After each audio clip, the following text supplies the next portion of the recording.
Pour rappel, les salles de sport sont fermées dans notre région suite à la crise sanitaire, une situation qui agace les responsables des salles.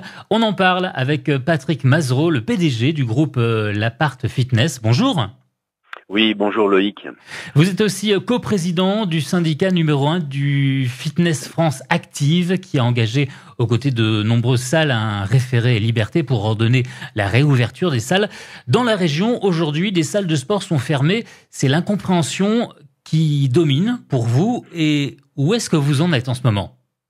Plus que l'incompréhension, c'est vraiment la stupeur, l'effroi et un grand stress qui parcourt à la fois tous les propriétaires de salles, mais aussi leurs salariés et bien plus en avant tous les adhérents qui ne comprennent pas comment nos clubs qui ont mis en application tous les gestes barrières depuis le 2 juin, qui ont été très bons élèves puisque depuis le 2 juin, il n'y a eu aucun foyer de contamination. Il y a eu environ, on a dénombré grâce aux efforts de tous, et vous savez qu'on a des logiciels qui permettent de compter le nombre d'entrées et sorties de nos adhérents, on a dénombré entre le 2 juin et le 25 septembre plus de 27 millions d'entrées sur 7 millions et demi d'adhérents différents, et je vous le donne dans le mille, aujourd'hui, 0 foyer, 0 cluster et 0 infection. Donc vous confirmez, les salles de sport, pour certaines, sont des endroits vraiment clos, il n'y a pas de preuve de contamination dans vos salles, les protocoles ont bien été respectés. Ce sont des endroits clos, sûrs et même mieux protégés que certains lieux publics ou autres commerces privés qui sont naturellement moins enclins à capacité de respecter les gestes barrières, dans la mesure où, en plus, les adhérents qui viennent chez nous sont systématiquement des adhérents qui payent un abonnement, qui sont munis d'une carte et d'un badge qui leur permet de franchir un portillon. Donc il y a un acte volontaire, une démarcation matérielle de ce badgeage, de cette entrée, comme dans une porte de métro à Paris, par exemple.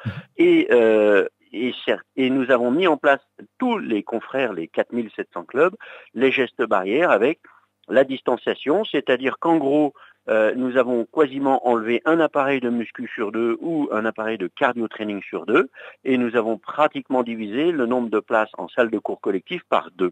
Bien évidemment, au niveau du protocole que nous avons soumis au gouvernement au mois de mars et au mois d'avril, dès la fermeture de cette première grande vague de confinement, nous nous sommes rapprochés du gouvernement à travers le syndicat pour proposer un guide métier qui a été validé par les syndicats d'employés, qui a été validé par la jeunesse et les sports, et même par leur biais qui est remonté à la santé au niveau du gouvernement.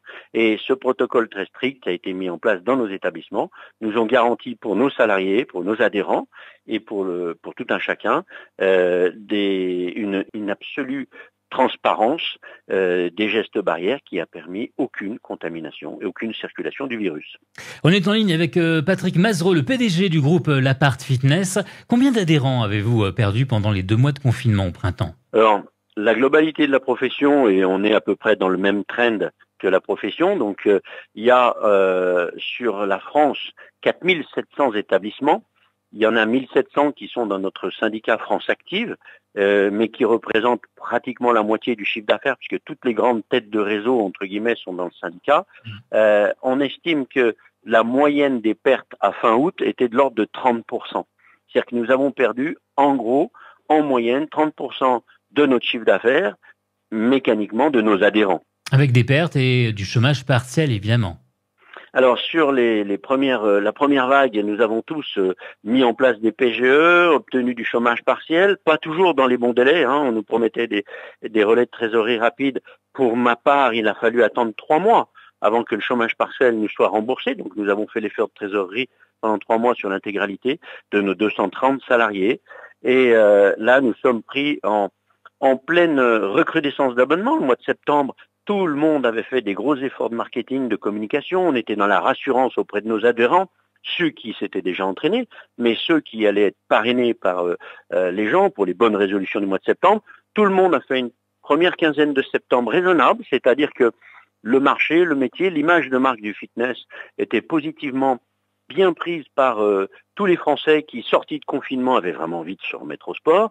Et là, on a été fouettés, abattus en plein vol sur cette deuxième quinzaine du mois de septembre, où là, on va terminer le mois avec des chiffres négatifs qui ne permettront en aucun cas de récupérer les pertes du premier semestre. Donc c'est très triste pour toute une profession qui œuvre depuis une dizaine d'années pour se professionnaliser, pour embaucher, pour recruter, énormément d'investissements sur du matériel, sur de la formation, sur de la communication. Aujourd'hui, c'est une profession tout entière qui est très inquiète et qui risque des fermetures, de la précarité pour un bon nombre d'employés, d'employeurs et d'adhérents qui finalement vont être privés de sport. S'il y a, on parle de 10 à 15% des entreprises du secteur qui seraient en difficulté, c'est-à-dire qu'on est en train de parler de 400, 500, 600 clubs qui vont peut-être fermer, sachant qu'il y a déjà eu une centaine d'établissements qui n'ont pas pu réouvrir après la première vague. Et pour finir, comment vous voyez l'avenir justement ? Nous sommes en discussion avec le gouvernement. Donc, premièrement, on a fait des référés en référé liberté parce que on estime tous, les acteurs du métier, le syndicat et les grandes enseignes, qu'il y a une disproportion entre les mesures radicales de fermeture de nos établissements et l'augmentation de la propagation du virus.